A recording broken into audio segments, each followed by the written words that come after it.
Assalamu alaikum students, I hope you are all fine. So we will continue over the lecture 3 of the first chapter.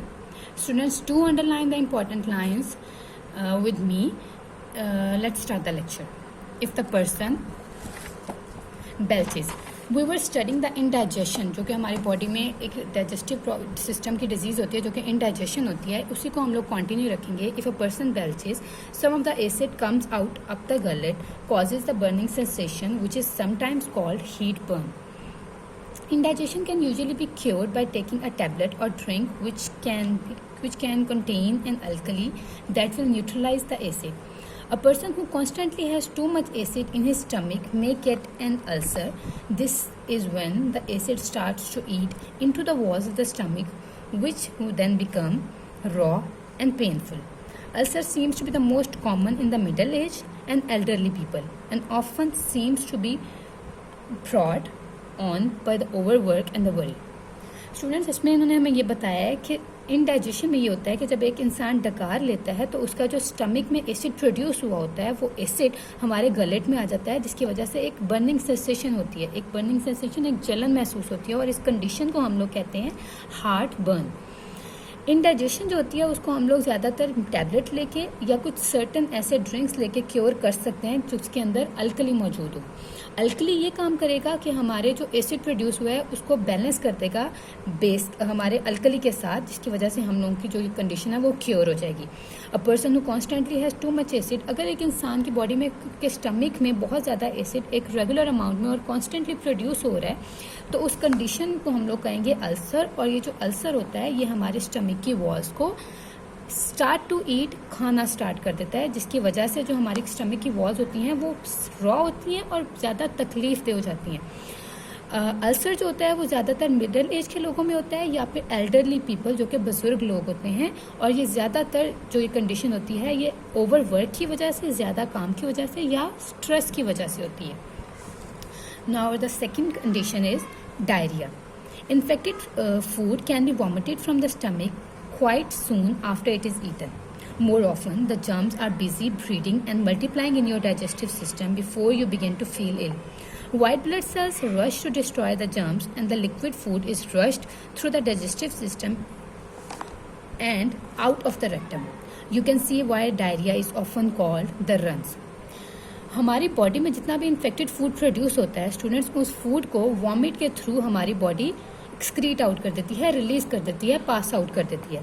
लेकिन जब तक हम लोगों को वो एक बीमारी की कंडीशन या एक इलनेस महसूस नहीं होती, उससे पहले हमारे डाइजेस्टिव सिस्टम के अंदर जो बैक्टीरिया आ चुका होता है वो मल्टीप्लाई करना स्टार्ट कर देता है. तो हमारी बॉडी में मौजूद जो वाइट ब्लड सेल्स होते हैं उन जर्म्स को जो कि मल्टीप्लाई कर चुके हैं उनको डिस्ट्रॉय करने के लिए एक्टिव हो जाता है, और जिसकी वजह से हमारे जो डाइजेस्टिव सिस्टम है वो लिक्विड फूड रिलीज करता है जो कि रेक्टम में जाता है, और रेक्टम उससे वो पास आउट, एनएस के थ्रू पास आउट होना शुरू हो जाता है quickly. Diarrhoea stops when the infection clears up. During the attack, a great deal of water and important mineral salts and vitamins may be lost. Diarrhea is a serious illness in babies as they quickly become. Diarrhea is a serious illness in babies as they quickly become dehydrated, dried out, and ill. The lost water must be replaced and the baby is taken to the doctor if the diarrhea lasts more than a day. Extra hygiene is very important, otherwise the infection can spread to the other people in the house. Diarrhoea condition में basically होता ये है कि हमारी body ज़्यादा amount में, ज़्यादा quantity में लिक्विड जो है वो रिलीज़ करना, पास आउट करना स्टार्ट कर देती है. तो डायरिया तब तक स्टॉप नहीं होगा जब तक हमारी इन्फेक्शन हमारी बॉडी से क्लियर आउट नहीं होगी. इस पूरे अटैक में जो कि डायरिया का होता है इसमें हम लोगों के वाइटामिन्स और मिनरल्स बहुत ज़्यादा बॉडी लूज आउट कर देती है. इस वजह से कहा जाता है कि बेबीज़ में बेसिकली ये ज़्यादा सीरियस कंडीशन हो जाती है जिसकी वजह से उनकी बॉडी डिहाइड्रेटेड हो जाती है, मतलब उनमें पानी की और लिक्विड की क्वांटिटी की बहुत कमी हो जाती है. इस वजह से उन्हें कहा जाता है कि उनको उस कमी को प्रॉपरली रिप्लेस किया जाए, उनको उसकी वो क्वान्टिटी प्रॉपर से ओवरकम की जाए और उनको डॉक्टर के पास लेकर जाया जा सके ताकि डायरिया की जो सा ये प्रॉब्लम है वो जल्दी से सॉर्ट आउट हो सके. इसके अलावा हम लोग को एक्स्ट्रा हाइजीन, हम लोग को ज़्यादा सफाई का भी ख्याल रखना चाहिए ताकि ये infection person to person transfer ना हो. Next next problem is constipation. Part of the food you eat, including the fiber, cannot be broken down by the digestive system. It travels into the rectum where it forms the feces. The feces are passed out of the anus by powerful muscle. People may have very different lavatory habits. Some people go for 4 times a day, once a day, every 4 days or anything in between.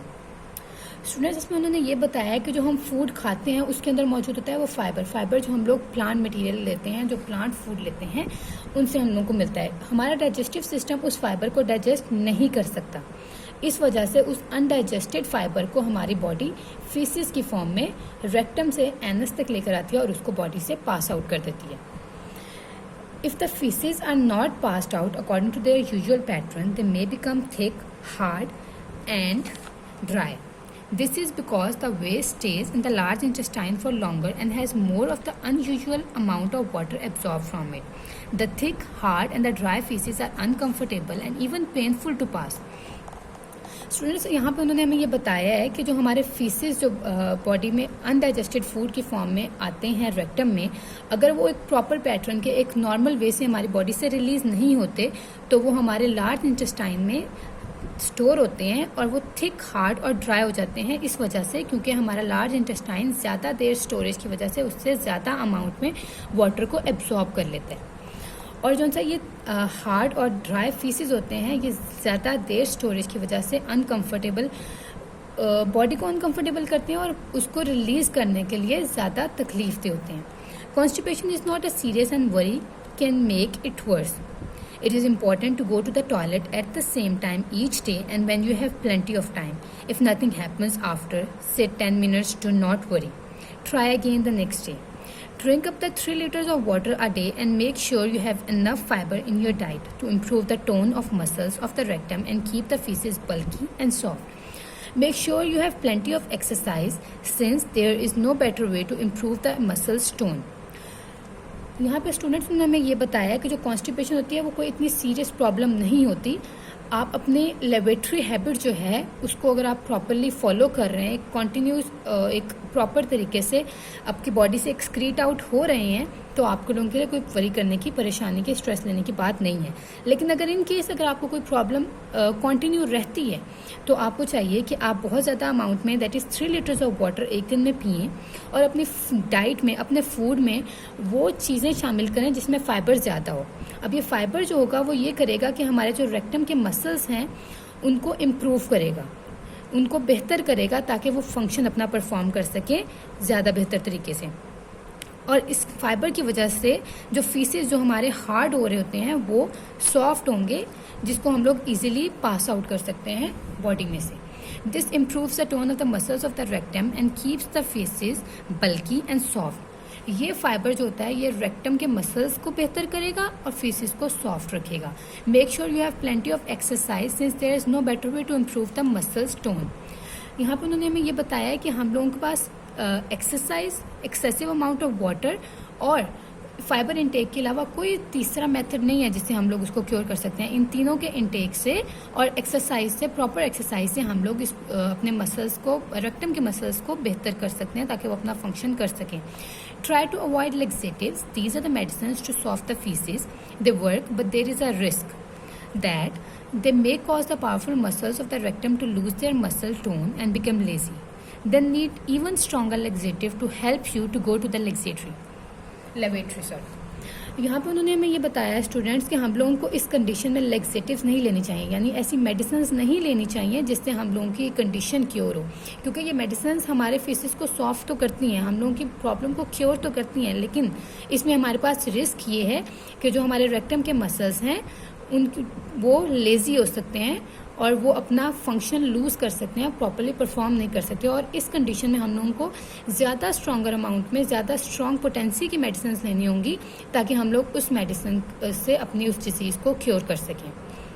Students, आज का यही सारा lecture था. आपने तमाम जितनी भी important lines यहाँ पे अंडरलाइन की हैं उनको साथ साथ अंडरलाइन करना है और उनको कॉपी पे खुद से क्वेश्चंस बना के नोट डाउन करना है. Thank you so much students. अल्लाह हाफिज़.